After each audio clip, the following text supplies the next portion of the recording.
수능 영어 지문 풀다 보면 이거 맞는 것 같은데 하고 골랐다가 틀린 경험 다들 있으시죠? 이게 다 여러분의 판단을 교묘하게 흔드는 단어들 때문일 수 있어요.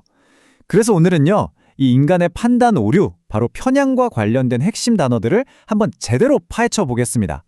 생각해보면 좀 이상하지 않아요? 우린 다들 스스로가 꽤나 합리적이라고 생각하잖아요. 그런데 왜 가끔씩 누가 봐도 이상한 그런 명백한 판단 실수를 하는 걸까요? 바로 이 궁금증, 여기서부터 오늘 우리가 배울 단어들의 이야기가 시작되는 겁니다. 자, 그럼 본격적으로 한번 들어가 볼까요? 이 모든 문제의 중심에는요, 바로 바이어스, 우리말로 편향이라는 녀석이 떡하니 자리 잡고 있어요. 편향, 말이 좀 어렵나요?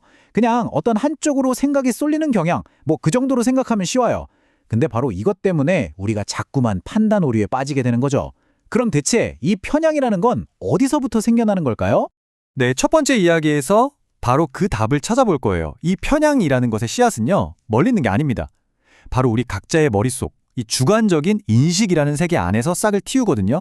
이 두 단어, 수능 영어 지문에서 진짜 자주 보셨을 거예요. subjective와 objective. 자, subjective, 주관적이라는 건 뭐냐? 말 그대로 내 생각, 내 감정, 내 의견에 따라 달라지는 거예요. 반면에 objective, 객관적이라는 건 누가 봐도 딱 떨어지는 사실, 그리고 증거에 기반하는 거죠. 이 둘의 차이를 명확히 아는 것, 이게 모든 것의 시작이라고 할 수 있습니다. 여기 있는 단어들을 한번 보세요. 참 흥미롭지 않나요? 이 단어들이 전부 우리가 세상을 바라볼 때 끼는 안경 렌즈 같은 역할을 하거든요. 우리가 가진 belief, 즉 믿음, 또 세상을 받아들이는 방식인 perception, 인식, 그리고 에이 당연히 그렇겠지 하고 넘겨짚는 assumption, 가정 같은 것들이요. 이런 것들이 모여서 저마다의 독특한 perspective, 즉 관점이나 뷰포인트, 시각을 만들어내는 거예요. 그리고 바로 이것들이 편향을 만드는 아주 좋은 재료가 되는 거죠. 자, 그럼 우리가 끼고 있는 이 내면의 렌즈가 어떻게 생각의 지름길로 이어지는지 한번 볼까요? 우리 뇌는요, 사실 엄청 게으르면서도 똑똑해요. 에너지를 아끼려고 아주 영리한 방법을 쓰는데 이게 때로는 좀 위험할 수 있거든요. 생각해보세요. 세상에 쏟아지는 정보가 얼마나 많아요? 이걸 하나하나 다 분석하려면 머리가 터져버릴걸요? 그래서 우리 뇌가 사용하는 게 바로 cognitive shortcut, 인지적 지름길이라는 겁니다. 우린 모두 이런 정신적인 지름길에 rely, 즉 의존하려는 tendency, 경향을 가지고 있어요. 왜냐고요? 그게 훨씬 빠르고 편하니까요. 그럼 이 지름길이 어떻게 작동하는지 한번 들여다볼까요? 자, 첫 단계, 복잡한 정보는 일단 simplify, 아주 단순하게 만들어버려요. 그리고 몇 번 겪어보지도 않은 일을 가지고 generalize, 섣불리 일반화를 하죠. 그러다 보면 selective attention, 즉 선택적인 주의를 기울이게 되는데 보고 싶은 것, 듣고 싶은 것에만 focus, 집중하는 거예요. 그리고 내 생각과 다른 정보는 그냥 ignore, 무시해버리거나 overlook, 슬쩍 간과해버리는 거죠. 자, 어떤가요? 뇌가 선택한 이 지름길, 되게 편해 보이죠? 그런데 이렇게 가다 보면 결국 어떤 일이 벌어질까요? 맞습니다. 바로 잘못된 결론이라는 막다른 길에 도착하게 되는 거죠. 이 그래프를 보면 딱 감이 오실 거예요. 우리는 정보를 있는 그대로 받아들이지 못하고 종종 misinterpret, 즉 오해를 합니다.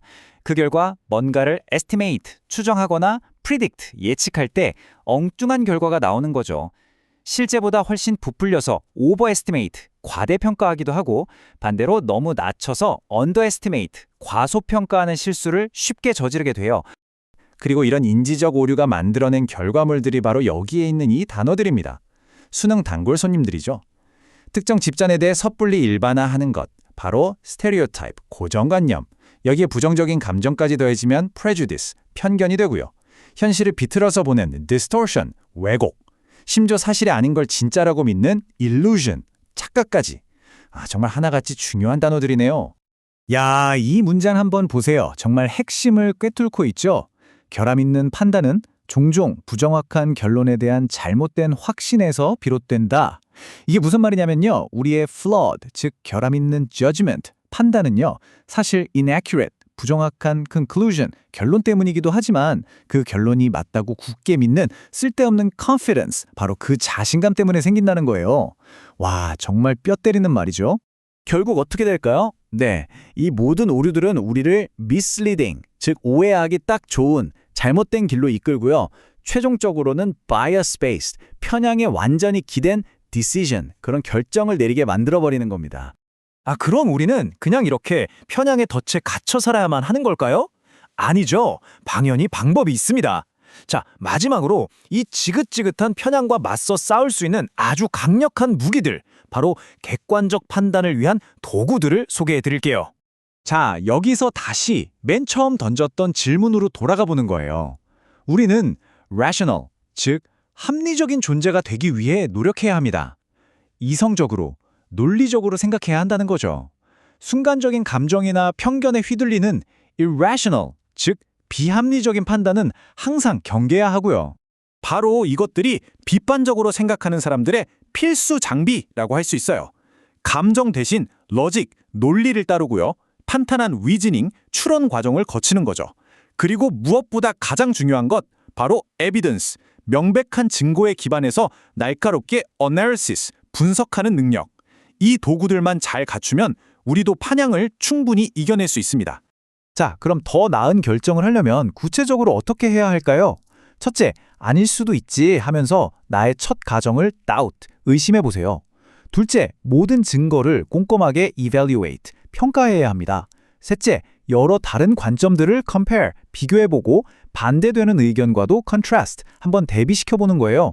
그리고 마지막으로 세상 모든 일이 딱 떨어지지 않는다는 것, 즉 uncertainty, 불확실성을 인정하는 자세가 정말 중요합니다.